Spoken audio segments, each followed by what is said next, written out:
श्रोताबंधु साहित्य संस्कृति चिंतन यूट्यूब चैनल को आपण मानकु मु स्वागत करुछि। आज आमे जने विशिष्ट आलोचकंकर गोटे क्षुद्र गल्प शुणिबा। आम समयर जने उच्च कोटीर आलोचक, प्राबंधिक, कवि, गाल्पिक डॉक्टर वेणुधर पाढ़ी तांकर क्षुद्र गल्पटी हेउछि तृतीय दृश्य। अति जीवंत भावरे से चित्रित करि पारंती अदेखा जगत को, अचिन्हा मनीषंकु। श्रोता बंधु, आज आमे शुणुचे एक सुंदर क्षुद्र गल्प जार शीर्षक हेउछि तृतीय दृश्य। गाल्पिक वेणुधर पाढ़ी। प्रोफेसर डीपी राजू गुम ही बसी थिले। केही जणे भी स्टाफ नथिले तांको पाखरे, तांकर व्यक्तिगत सहायक और एकांत अनुगत गजेंद्र व्यतीत। इतिमध्यरे जण जण होई समस्ते कॉलेज छाड़ी चली जाइथिले।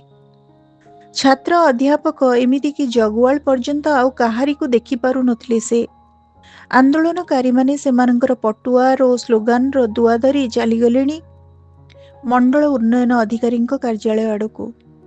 भारी खाँ खाँ निछाटिया लगुच कॉलेज कैंपसटा। गेट आरपटे दी चारि जण कॉन्स्टेबल आउ होमगार्ड टहल मरा दृश्य। चारिआडे नीरवता। आउ ए नीरवित मुहूर्त मानकरे स्पष्ट बारी ही पड़ुची यूकालिपटास और झाऊ गछर जंगल रु चढ़ई मानकर किचिरी मिचिरी ध्वनि। काँ भा किमिति दी चकिया गाड़ीर हॉर्न और इंजिन शब्द नीरवता को धक्का खाऊची। दुरंत मरुपथे एकक भरोसा भली निष्प्राण मूर्तिटे सदृश छिड़ा होईछि खुंट को आउजी। तथापि गजेंद्र आखि खोली थरे भल भावरे चतुर्दिग को दृष्टि पहरई आणले। प्रोफेसर राजू और गजेंद्र को पानी ग्लास मागी टेबुल उपरे कोहुणी भरा दे दुई मुठा उपरे मुहटी थोई सेमती बसी रहिले। तांकर मने होतला जेमिति कि गोटे निर्वेद स्थाणुत्व तांको तांकर समग्र अस्तित्व को पक्षाघातक्रांत रोगीटीए भली अवसन्न करि देउछि। आउ निजे से कि एक अदृश्य दुखरे कोहरे असहायता बोधरे नोचा कोचा हे जाउछंती, एकेला हे जाउछंती। कोलाहलपूर्ण गोटे समाज रे सहर भितरे मनीष जे एतेटा असहाय हे पारे हाड़े हाड़े जिमती से अनुभव करि पारुथिले। ए सहज सत्यटी को पहिला बार आज जीवन रे प्रथम करी जिमती से उपलब्धि करुथिले जे सारा जीवन रो अध्यवसाय तांकर मेद बहुल बंध्या नारीटीए भली निष्फल हो जाउछि, व्यर्थ हो जाउछि। भुसुड़ी पड़ुछि सबु जाक स्वप्न, संभावना, भरोसा और प्रत्यय तांकर संपूर्ण अकारण हो जाउछि। जेमती गांधी लोहियांकर प्रतिश्रुति आदर्श। सार पानी। मुह तोली बड़ कष्टरे निरीह गजेंद्रर मुह को चाहिले प्रोफेसर राजू एवं खोजी होउथिले से एक दुखर छाप जेमिति कि गजेंद्रर विषण्ण विधुर मुहरे। ओह, ढक ढक करी पी निशेष करदेले ग्लास। तमे जीव जदि जाओ, मु अछि। अंततः आज दिनक मात्र एकुटिया रहिबारे मोर कोनोसी आपत्ति नाही, असुविधा नाही। जाओ। निजस्व भावमग्नतारे ओ आपणार गहिर चिंतारे पुणी थरे जेबे ओटारी हेई हजि जाउथिले प्रोफेसर राजू, सेतबेले बिचरा गजेंद्रर नीरव उपस्थिति ही तांकर अनुभव रे रही नथिला। जेमिति कि तार थिबा नथिबार प्रयोजन और अभाव बोधठारु प्रोफेसर राजू बहु ऊर्ध्व को चली जाइथिले। दूर अतीत एवं जीवन घन घोर संघात भितर को क्रमशः से भेदी जाउथिले रहस्य संधानी से राजाघर कहानी मंत्री पुओ भली। बुढ़ियाणी जालरे छंदी हेगला भली केतेक असंगत, विक्षिप्त और विच्छिन्न भावनार अड़ुआ सूतारे से मांटेई पड़ुथिले, आपना को तौलुथिले, विवेचना करुथिले, स्वगतोक्ति करुथिले मने मने। सतरे कौन न हेगला ए देश? भासीगला हो, सरीगला, ध्वंस होगला। या कौन आशा रखी गांधी, गोपबंधु, सुभाष ଲୋହିଆଜୀ ଜୀବନ ପଣ କରି ଆନ୍ଦୋଳନ ଆରମ୍ଭ କରିଥିଲେ, ଲଢ଼ିଥିଲେ, ଲହୁଲୁହାଣ ହେଇଥିଲେ। ଲହୁ, ଲୁହ, ସ୍ୱପ୍ନ ଆଉ ଜୀବନର ବିନିମୟରେ ଦେଶ ସ୍ୱାଧୀନ କରିଥିଲେ।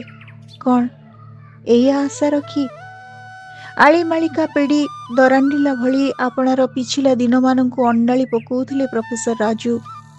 କାହିଁ ଗାନ୍ଧିଜୀଙ୍କର ସେଇ ଆଦର୍ଶ, ନିଷ୍ଠା ଓ ନିର୍ଦ୍ଧାରିତ ଜୀବନଚର୍ଯ୍ୟାର ଗୁଳା ଭିତରୁ କେବେ ତ ସେ ତଳକୁ ଖସି ଯାଇନାହାନ୍ତି? ସତ୍ୟ, ନ୍ୟାୟ, ଅହିଂସା ଓ ଅସହଯୋଗର ପୁଞ୍ଜିକୁ ମାତ୍ର ସମ୍ବଳ କରି ବିତି ଯାଇଛି ଦୀର୍ଘ 30 ବର୍ଷର ଚାକିରି ଜୀବନ ତାଙ୍କର। କେତେଟା କଲେଜର ଅଧ୍ୟାପକ, ପ୍ରାଧ୍ୟାପକ ଓ ଶେଷରେ ଅଧ୍ୟକ୍ଷ ଭାବରେ ସୁଚାରୁ ରୂପେ ଦାୟିତ୍ୱ ତୁଲେଇ ସେ ଅବସର ବି ଗ୍ରହଣ କରିଛନ୍ତି। ଯଦିଓ ତାଙ୍କଠାରୁ ଅନଭିଜ୍ଞ ଓ ଅପାରଗମାନେ ତାଙ୍କୁ ଟପି ବହୁ ଉପରକୁ ଉଠିଛନ୍ତି। ଶିକ୍ଷା ବିଭାଗର ନିର୍ଦ୍ଦେଶକ ହୋଇଛନ୍ତି, କୁଳପତି ବି ହେଇଛନ୍ତି, ଉଠିଛନ୍ତି, ପହଞ୍ଚି ଯାଇଛନ୍ତି, ଯାଇ ବିଭିନ୍ନ ଆୟୋଗ ନିଗମର ଅଧ୍ୟକ୍ଷ ପଦବୀରେ ରାଜନୀତିର ପାଲିରେ ବାଜି ଜିଣିଛନ୍ତି, ମନ୍ତ୍ରୀ ହେଇଛନ୍ତି। କାହିଁ ଏଥିପାଇଁ ତ ସେ ଅଭିଯୋଗ କରିନାହାନ୍ତି କେବେ କାହା ପାଖରେ, ମନସ୍ତାପ ବି କରିନାହାନ୍ତି, ଦୁଃଖ କରିନାହାନ୍ତି, ନିରାଶ ହେଇନାହାନ୍ତି। ତ କ'ଣ ହେଲା? କେଉଁଠି ତେବେ ବିଗିଡ଼ିଗଲା ଘଟଣାର ଖିଅ? ବିନ୍ଦୁ ବିନ୍ଦୁ ଝାଳ ପ୍ରଫେସର ରାଜୁଙ୍କ ମୁହଁରେ ଓ ତଥାପି ଅସୁମାରୀ ସନ୍ଦିଗ୍ଧ ପ୍ରଶ୍ନର ଭିଡ଼ ତାଙ୍କର ଭାବ ବିହ୍ୱଳତାରେ ଉଙ୍କି ମାରୁଥିଲା। ହଁ, ପଦପଦବୀର ମୋହ, ଟଙ୍କାର ମାୟା ତାଙ୍କୁ ବଶ କରିପାରି ନାହିଁ ବୋଲି ବୋଧେ ସେ ଗାନ୍ଧୀ ଲୋହିଆଙ୍କର ଆଦର୍ଶ ଭୁଲି ପାରିନାହାନ୍ତି, ଭୁଲିବା ପାଇଁ ସୁଯୋଗ ପାଇନାହାନ୍ତି। ଗୋଟି ଗୋଟି କରି ତେଣୁ ସେ ମନେ ରଖିଛନ୍ତି। ସେ ସବୁକୁ ଆଜି ଓ ଜୀବନର ପ୍ରତିଟି କ୍ଷେତ୍ରରେ ତାର ସଫଳ ପ୍ରୟୋଗ ପାଇଁ ତଥାପି ଯତ୍ନ କରୁଛନ୍ତି। ଅଥଚ କିମ୍ପାଇଁ ପାସୋରିଗଲା ସେହି ସବୁ ମହାନ ମନ୍ତ୍ରକୁ ହିଁ ସାରା ଦେଶ? ଅନ୍ୟାୟ, ସ୍ୱାର୍ଥର ଲାଳସାରେ ପବିତ୍ର ଭାରତବର୍ଷ ଭୁଲିଗଲା ତାର ରାସ୍ତା, ଆପଣା ସ୍ୱରତନ୍ତ୍ରୀର ନୈତିକ ସ୍ପନ୍ଦନ। ଅଗାଧ ସମୁଦ୍ରରେ ଡୁବନ୍ତ ପର୍ବତ ପରି ସମାଧିସ୍ଥ ଥିଲେ। ତଥାପି ପ୍ରଫେସର ରାଜୁ ଭାବି ଚାଲିଥିଲେ। ଭାରତବର୍ଷର ବହୁ ଅଞ୍ଚଳ ସେ ଗସ୍ତ କରିଥିଲେ। ଚାକିରିର ବଦଳି ନିୟମରେ ଭାସି ଭାସି ଏକୁଳ ସେକୁଳ ହେଇ ଏ ଦେଶର ଚିହ୍ନା ଅଚିହ୍ନା ମଣିଷମାନଙ୍କୁ, ଗାଁ ଗଣ୍ଡା ଓ ସହରାଞ୍ଚଳକୁ ସେ ଦେଖିଥିଲେ, ପରଖିଥିଲେ। ଦୀର୍ଘ 30 ବର୍ଷ କାଳ ବୁଲି ବୁଲି କ୍ଳାନ୍ତ ହୋଇ ପଡ଼ିଥିଲେ, କିନ୍ତୁ ଥକି ଯାଇ ନଥିଲେ। ତାରି ଭିତରେ ସେ ସାଧାରଣ ଜୀବନର ଛନ୍ଦ ବଦଳାଇବା ପାଇଁ ବହୁ ଉଦ୍ୟମ କରିଥିଲେ। ଶିକ୍ଷା ସଚେତନତାର ମୌଳିକ ପ୍ରଶ୍ନଟି ନେଇ ସେ ସମସ୍ତଙ୍କର ଦ୍ୱାରସ୍ଥ ହୋଇଥିଲେ ଏବଂ ଶେଷରେ ଏ ଚଲା ଫେରାର ଜୀବନ ପରିକ୍ରମା ଭିତରେ ମୃତ୍ୟୁର ତଲବ ଭଳି ଦିନେ ଅଚାନକ ପହଞ୍ଚିଗଲା ଆସି ଅବସର ଘେନିବାର ବେଳ। ଆପଣାର ଯତ୍ ସାମାନ୍ୟ ପେଡ଼ି ବେଟରା ଓ ପରିବାର ସହିତ ଭିଟାମାଟିର ଗାଁକୁ ଫେରିବା ବ୍ୟତୀତ ତାଙ୍କ ପାଖରେ ଆଉ ଦ୍ୱିତୀୟ ଉପାୟ ବା କ'ଣ ଥିଲା ସେତେବେଳେ? ଉଜୁଡ଼ି ଯାଇଥିବା କ୍ଷେତ, ନେସିଡ଼ି ପଡ଼ିଥିବା ଛପର ଆଉ ଭୁଷୁଡ଼ି ପଡ଼ିଥିବା ଛାଟି ମାଟିର କାନ୍ଥ ସଜାଡ଼ୁ ସଜାଡ଼ୁ ଅନହୁତି ପାଇଗଲେ ସେ ଗୋଟେ ନିଯୁକ୍ତି। ନଈ ଆସୁଥିବା ଅଣ୍ଟା ସଳକୁ ସଳକୁ ସେଦିନ ଆଜିର ଏଇ କଲେଜ ସକାଶେ ଅଧ୍ୟକ୍ଷ ଦାୟିତ୍ୱ ନିମନ୍ତେ ତାଙ୍କୁ ଅନୁରୋଧ କରାଯାଇଥିଲା। ଅଥଚ ବିନା ଦ୍ୱିଧାରେ ସେ ବରଣ କରିନେଲେ ଅନୁଷ୍ଠାନ ଗଢ଼ିବାର ଗୁରୁଦାୟିତ୍ୱ। ଖୁସିଟାଏ ବି ହେଲେ ଧିମେଇ ଆସୁଥିବା ରକ୍ତକୁ ଟିଟିକାରି ମାରି ପୁଣି ଠିଆଇଲେ। ଅବସର ଜନିତ ଅବସାଦ ଏଇ ନୂତନ ବେସରକାରୀ ନିଯୁକ୍ତିରେ ଦୂର ହୋଇଯାଇଥିଲା। ନୂତନ କାର୍ଯ୍ୟ, ନୂତନ ଉତ୍ସାହ, ମଣିଷ ତିଆରିର ଅଦମ୍ୟ ଅଭିଳାଷ ଘେନି ସେ କଲେଜର ଏରୁଣ୍ଡି ଟପିଲେ। ଲାଗି ପଡ଼ିଲେ ଅଣ୍ଟା ଭିଡ଼ି ସଜାଡ଼ିବାକୁ ପୁଣି ଥରେ ସମାଜ, ଅନୁଷ୍ଠାନ, ଛାତ୍ର ଓ ସର୍ବୋପରି କଳୁଷିତ ଶିକ୍ଷା ବ୍ୟବସ୍ଥାର ପରିବର୍ତ୍ତନ ସକାଶେ ବାର୍ଦ୍ଧକ୍ୟର ଏଇ ଉତ୍ତୀର୍ଣ୍ଣ ସୋପାନରେ। ବଗିଚାଟିଏ କରୁଥିଲେ, ଗଛ ଲଗାଉଥିଲେ। ପୁଷମାସିଆ କୋହଲା ଦିନରେ ସକାଳୁ ଉଠିପଡ଼ି ଥର ଥର ହାତରେ ଘାସ ବାଛୁଥିଲେ। ସାରା କଲେଜ ବୁଲି ବୁଲି ପିଲାଙ୍କୁ ଦେଖୁଥିଲେ, ଠଉର କରୁଥିଲେ, ସଜାଡ଼ୁଥିଲେ, ଶୋଧୁଥିଲେ, ରାଗୁଥିଲେ। ଆଉ ସତକୁ ସତ ଗୋଟେ କେମିତି ପରିବର୍ତ୍ତନ ଚହଟି ଆସିଲା ବେଳକୁ ଏଇ ସୀମିତ ଇଲାକା ଭିତରେ ସୁରୁ ହେଇଗଲା ଆନ୍ଦୋଳନ ବିଶୃଙ୍ଖଳା। ଜହ୍ଲାଦର ଧନୁଷ୍ଟଙ୍କାର ପରି ବିଶୃଙ୍ଖଳାର ଏଇ ଶବ୍ଦ ଭେଦି ଯାଇଥିଲା ଯେମିତି ପ୍ରଫେସର ରାଜୁଙ୍କର ଅବଚେତନ ସ୍ତରକୁ। ବିଧ୍ୱସ୍ତ କରିଦେଇଥିଲା ତାଙ୍କର ପରିକଳ୍ପିତ ସୁନ୍ଦର ଖାଣ୍ଡ ପବନକୁ ଯେମିତି ଏଇ ସନ୍ତ୍ରାସବାଦର ଦିନ। ସାର୍, ସେମାନେ ଗୋଟେ ବସ୍ରେ ନିଆଁ ଲଗେଇଦେଲେ ସାର୍, ପୋଲିସ ପହଞ୍ଚି ଗଲାଣି। କେଉଁମାନେ? ଚମକି ପଡ଼ିଲେ ନିର୍ବୋଧ ବିଷ ଶାବକଟେ ଭଳି ପ୍ରଫେସର ରାଜୁ ଗଜେନ୍ଦ୍ରର ମୁହଁକୁ ଚାହିଁ। ଆଜ୍ଞା ଆନ୍ଦୋଳନକାରୀ ମାନେ ସାର୍, ଟିୟର ଗ୍ୟାସ୍ ପରେ ପରେ ଲାଠି ଚାର୍ଜ ହେଇଗଲାଣି। ତମେ ଯାଇନାହ ଗଜେନ୍ଦ୍ର, ଯାଅ ଘରକୁ ଯାଅ। ପ୍ରଫେସର ରାଜୁ ହଠାତ୍ ଅନ୍ୟମନସ୍କ ହେଇ ଉଠିଲେ ଓ ପୁଣି ଭୁଲିଗଲେ ଗଜେନ୍ଦ୍ରର ଉପସ୍ଥିତି ଓ କାଳେସି ଲାଗିଲା ଭଳି ନିଶାରେ ବିଡ଼ବିଡ଼ ହେଲେ। କି ଆନ୍ଦୋଳନ? ବସ୍ ପୋଡ଼ିବା, ଟେକା ପଥର ଫୋପାଡ଼ିବା, ଅଫିସ ଦପ୍ତରରେ ନିଆଁ ଲଗେଇବା ଆଉ ନିଜକୁ ନିଜେ ପୋଡ଼ି ହୋଇ ମରିବା, କେଉଁ କାଳେ ଆନ୍ଦୋଳନ ହେଇଥିଲା ନା ଆଜି? କି ଆନ୍ଦୋଳନ, କି ଭେଳିକି, କି ତାମସା ଚାଲିଛି ଏଠି?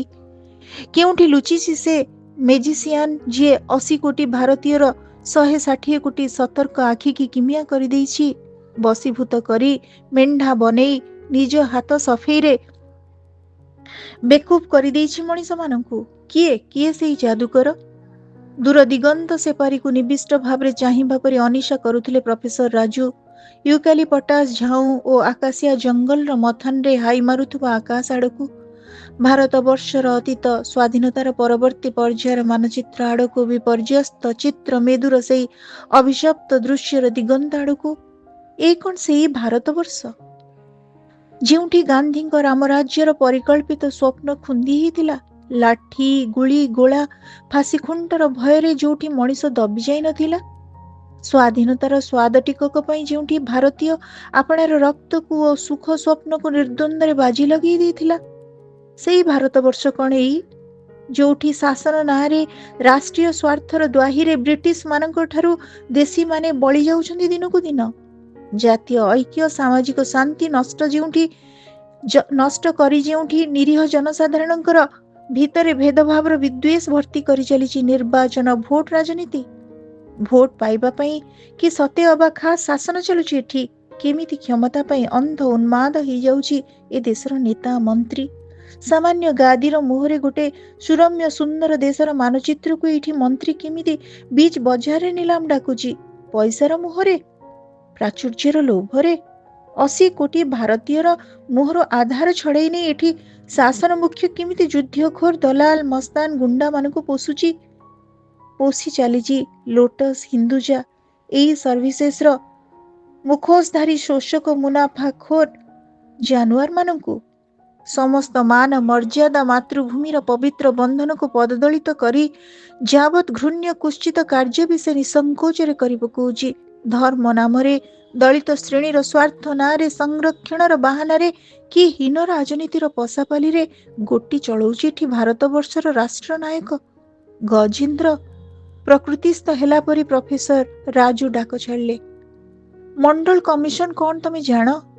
ନାଇଁ ସାର୍, ମୁଁ ଜାଣିନି। ତମେ କ'ଣ ଏକା? ଏଠି କିଏ ଜାଣୁଛି ସେ କଥା? କିଛି ବି ଜାଣିବା ଲୋଡ଼ା ନାହିଁ ଯେମିତି। ମଣିଷ ପାଇଁ ଖାଦ୍ୟ, କାମ ଆଉ ଔଷଧ ପାଇଁ ଚିନ୍ତା କାହାର ଅଛି? ଖାଲି ତୁଚ୍ଛା କମିଶନ, ବାଡ଼ିଆ ପିଟା, ପୋଡ଼ା ଜଳା ଚାଲିଛି। ମାଙ୍କଡ଼ଙ୍କ ଭଳି ମଣିଷ ବି ଏଠି ପୋଡ଼ି ପକଉଛି ସୁନାର ଭାରତ ବର୍ଷକୁ। ବୁଝିଲ? କାଳିସି ଲାଗିଲା ଭଳି ଥୋକାଏ ନାଚୁଛନ୍ତି ଆଉ ପଞ୍ଝାଏ ଗୋଳିଆ ପାଣିରୁ ମଉକା ମାରିବା ମସୁଧାରେ ଅଛନ୍ତି। ମାଛ, କଙ୍କଡ଼ା, ଗେଣ୍ଡା, ଶାମୁକା ଯାହା ପାଇଲେ ଆଖି ବୁଜି ନେଇ ଖାଳେଇରେ ଭରୁଛନ୍ତି, ସୁଇସ୍ ବ୍ୟାଙ୍କରେ ରଖୁଛନ୍ତି। ଡକେଇତ, ଗୁଣ୍ଡା, ଜୁଆଚୋରଙ୍କର ଏଇନେ ଜହ୍ନ ରାତି ମଉଛକ ଚାଲିଛି। ଛୁରା ଭୁଷା, ରକେଟ ମାଡ଼, ମାଇନ ଖଞ୍ଜିବାର ଯୁବଶକ୍ତି ଏଠି ଆପଣାର ଶକ୍ତି ଖଟଉଛି, ଥୋଡ଼ାଏ ମରୁଛନ୍ତି ବି ଏଥିରେ ପଶୁ ଭଳି। ଆଉ ଥୋକେ କିଛି ବୁଝିପାରୁନାହାନ୍ତି, ଜାଣିପାରୁନାହାନ୍ତି। ତୋଫା ଆଲୁଅରେ ଜଳକାମରା ଆଖି ନେଇ ପେଚାଙ୍କ ଭଳିଆ ଏ ଡାଳୁ ସେ ଡାଳ, ଏ ଦଳୁ ସେ ଦଳ ହେଉଛନ୍ତି, କୁନ୍ଥଉଛନ୍ତି। ପତଙ୍ଗ ଭଳିଆ ଥୋକାଏ ନିଆଁରେ ପୋଡ଼ି ହୋଇ ମରିଶୋଉଛନ୍ତି। କର୍ଫ୍ୟୁ ଲାଗିଛି, ସୈନ୍ୟ ବାହିନୀର ଫ୍ଲାଗ ମାର୍ଚ୍ଚ ବି ଚାଲିଛି। କେଉଁଠି କେମିତି ପୋଡ଼ା ମାଂସ, ଟିୟର ଗ୍ୟାସ୍, ଲାଠି ମାଡ଼ରେ ଆଣ୍ଠେଇ ପଡ଼ିଥିବା ଭାରତୀୟଙ୍କର ମେରୁଦଣ୍ଡ ଭାଙ୍ଗି ମକ୍ଚି ଯାଉଛି। ଚାରିଆଡ଼େ ଧୂଆଁ, ଫୁରକୁଟିଆ ପୋଡ଼ା ମାଂସର ଗନ୍ଧ। ରବର ପୋଡ଼ା ଗନ୍ଧରେ ପେଟରୁ ଅଇ ଉଠି ଆସୁଛି। ରାସ୍ତା ସବୁ ନୀରବ, ନିର୍ଜନ, ସୁନସାନ, ପରିତ୍ୟକ୍ତ, ପାର୍ବତ୍ୟାଞ୍ଚଳ ପରି। କେହି କୁଆଡ଼େ ନାହିଁ, ଖାଁ ଖାଁ ନିଛାଟିଆ। ଓଃ, ତମାମ ଭାରତବର୍ଷ ମନେ ହେଉଛି ଯେମିତିକି ଗୋଟେ ପୁରାତନ ସଭ୍ୟତାର ଧ୍ୱଂସାବଶେଷ ଭଳି। ଦୃଶ୍ୟ ସମାରୋହର ପୂର୍ବଭାଗରେ ଏକ ତୃତୀୟ ଅଥଚ ଅସ୍ପଷ୍ଟ ଦୃଶ୍ୟର ଅଭିନୟ ଦେଖିପାରୁଥିଲେ ଅଧ୍ୟକ୍ଷ ପ୍ରଫେସର ରାଜୁ। ସେଇ କୋକୁଆ, ଆପଣଙ୍କ ପୁରାଣ ବର୍ଣ୍ଣିତ ସେଇ କୃଷ୍ଣଙ୍କ ସଦୃଶ केही जणे षड्यंत्रकारी मिछि मिछि कोकुआ चढ़ेईर डेणा लगे आकाश रे देउछि उड़े आउ कोकुआ उड़ुची काश्मीर दार्जिलिंग आसाम त्रिपुरा पंजाब बिहार तमिलनाडु मद्रास गुजरात दी सारा सारा भारत वर्षर आकाश को आच्छादित करी आपणार विशाल पक्षरे अथच तार अद्भुत से रूप बंधुक गुली गोला संत्रासवाद छड़ा आउ किछि भी देखा जाउनी आखि की गोला बारूद हत्या कर्फ्यू पुलिस संघर्ष लुंठन आउ संत्रासवादी लुचकाली खेल छड़ा आउ कौन काहीं केउठी काहीं चषमा को नाक ऊपर को उठे एकदम गहिर को चाहिला भली प्रोफेसर राजू अनिशा करुथिले ओ देखि भी पारुथिले सत्य अबा से अभावित दृश्य को पुंजी बा तार शोषण जनित संकट रु त्राही पाइबा पई विस्फोरण मुखी जन असंतोष रु आपणार पुंजी आ सुख स्वार्थ को रक्षा करिबा पई सरकार को खापचारे पकेइछि बेले बेले सर्कस रिंग मास्टर परी चाबुक उठी हाबेली बाणार करामती देखौछि एपटरे क्षमता रूपक स्वर्ण सिंहासनर मोह तो अन्य पटरे माड़ पड़िबार भय देखै क्षमतासीन मनीषटा को ब्लैकमेल करुछि आउ बिचरा सरकार भी संडुआसी आ भितरे थाई कुख्यात आसामी मानक गैंग रे धरा पड़ी जाइथिबा से काकुस्थ भयालु बाटुईटी सदृश छानिया रे हाँ नाईर शासन चालू रखिछि ओ बिना पुंजी रे दी पैसा हाथ पैठ करिबा लक्ष्य रे गोरु हाटरे टहलुथुबा दलालटीए भली मध्यस्थ होई बिचरा मंत्री दरिद्र भारतीयर पकेट रु काढ़ी नउछि तार सामान्य रोजगार देश रक्षार नारे जातीय संहति नारे बहिशत्रु आक्रमणर नारे आरंभ हेउछि अर्थनीति रे सामरिकीकरण दरमाखिया अर्थनीतिक विशारद्र योजना पंजिकारे सामरिक अस्त्र शस्त्र सरंजाम खरीद बाबदरे खर्च बढ़ी चलुछि बेपारीर पकेट गरम हेउछि पुंजीपतिर लाभ पई सुख पई उत्पादित हेउछि अस्त्र शस्त्र रकेट पिस्तल क्षेपणास्त्र आउ ए सबुर प्रयोग पई खोजा हेउछि युद्ध सत सत नहेले मिछि मिछिका युद्ध कोकुआ उड़ुछि आरंभ हो जाउछि संत्रासवाद गुंडागिरीर बेल निरीह जनसाधारण जीवन को नहीं खेल धर्म नारे जाति नारे गोष्ठी नारे आह कि कष्ट हठात हृदय जंत्र बंद हो गला परी जंत्रणार चित्कार करी उठिले प्रोफेसर राजू गजेंद्र गजेंद्र सार तमे जटायु को जान जटायु म पुराणर से चढ़ई जी अन्याय विरुद्ध रे प्रतिवाद करने को जाई निजर उड़ाण क्षमता हरैथिला से माने शोषणकारी माने कला बजारी माने विलास व्यसन कुबेर शोषक सम्राट रावण माने तार पक्ष छेदन करी ताकू पंगु करी देइथिले जान बिचरा जटायु गभीर एक दीर्घ श्वास सह आपणार डेणा भली दुई दुर्बल बाहु को थरे मात्र आखि बुलेई देखिनेले प्रोफेसर राजू ओह जटायुर असहायतारे जेमिति निजे प्रचंड भावरे भांगी पड़ुथिले काकुस्थ मने करुथिले निदाघ खरा बेले डहड खई फुटा तातीर बालीर सेजरे पड़ी रही डहल बिकल प्राण मुठाए धरी तथापि केउ अनागत संभावना रे प्रतीक्षा रे अशेष व्याकुलतारे शून्य को चाहिबा भली मोटा लेंस र चषमा भितर दे दूर दिग्बलय को एकाग्र दृष्टि रे अनेई रहिथिले प्रोफेसर राजू। श्रोता बंधु आज आम शुणुले समकालीन ओडिया समालोचना साहित्य रे निजर कृतित्व को सिद्ध करिथिबा जणे कृतविद्य आलोचक डॉक्टर वेणुधर पाढ़ी को तेबे आज तांकर एक सुंदर क्षुद्र गल्प आम शुणुले जार शीर्षक थिला तृतीय दृश्य। श्रोता बंधु एतिकी कहिबी जे गोटे गल्प भितरु गोटे गाल्पिकर स्रष्टार ता चरित्र तार विचार तार दृष्टि तार दर्शन धरा पड़े केते विकल भाव सांप्रतिक समाज रे तृतीय दृश्यर जो घटनावलीर जो वर्णना ता माध्यम रे स्वाधीनोत्तर भारत वर्ष रे जो अन्याय अनीति रामराज्यर चिंतन रामराज्यर विफलता किपरि गाल्पिकों को मर्माहत करिछि केते विकल होउछंती ସମାଜର ଏଇ ସୁଧୁରିବା ଘଟଣାକୁ ନେଇ ଆଶାବାଦୀ ହେଉଛନ୍ତି ଏବଂ ଏଇ ସମ୍ଭାବନା ଟିକକ ଏଇ ଆଶାବାଦ ଆଙ୍କିଛି ପ୍ରଫେସର ରାଜୁ ଭଳି ଚରିତ୍ର। ଶ୍ରୋତାବନ୍ଧୁ, ଏଇ ଚରିତ୍ର ନିଜେ ଗାଳ୍ପିକ। ଏମିତି ଗାଳ୍ପିକଙ୍କ ଭିତରେ ଆମେ ଭାରତୀୟ ସମାଜକୁ ଏକ ସୁନ୍ଦର ରାମରାଜ୍ୟ ଭାବେ ଦେଖିବାର ଯେଉଁ ଆକାଂକ୍ଷା ରହିଛି ତାକୁ ଆମେ ପାଉ। ଡକ୍ଟର ବେଣୁଧର ପାଢ଼ୀଙ୍କ କ୍ଷୁଦ୍ର ଗଳ୍ପ ତୃତୀୟ ଦୃଶ୍ୟରେ ମଧ୍ୟ ପାଉଛୁ। ଆଜିର ଏହି କ୍ଷୁଦ୍ର ଗଳ୍ପଟି ଆପଣମାନଙ୍କୁ କେମିତି ଲାଗିଲା, ଆପଣମାନଙ୍କ ମତାମତ ଅପେକ୍ଷାରେ ରହୁଛୁ। ଧନ୍ୟବାଦ।